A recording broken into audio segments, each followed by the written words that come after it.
Hindi pa nakakalabas ng bansa si Daraga Mayor Carlwin Baldo, ang itinuturing na utak sa pagpaslang kay Ako Bicol Party List Representative Rodel Batucabe. Sa naging payag ni PNP Police Director Chief Oscar Albayalde, base sa nakuha nitong impormasyon, walang record na nakakalabas ng bansa ang alkalde at posibleng nagtatago lang ito sa ibang lugar.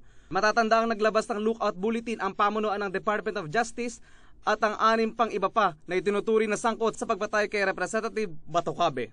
Kaunay nito, kahit wala sa kanyang tahanan ay hinainan na rin ng Criminal Investigation and Detection Group o CIDG ng sabpina si Baldo para sagutin ang isinampa sa kanyang kaso ng murder at prostrated murder na inisyu ng Provincial Prosecutor ng probinsya ng Albay.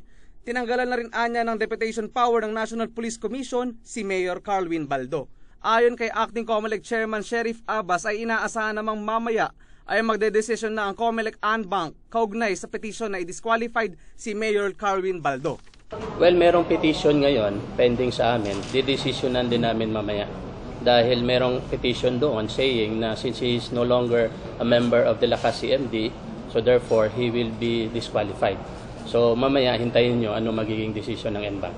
Samantala, inalis na sa nominasyon ng partidong Lakas CMD sa pag-aalkalde ng Daraga Albay si Daraga Mayor Carlwin Baldo. Jeffrey Batlanggaw, Newslight.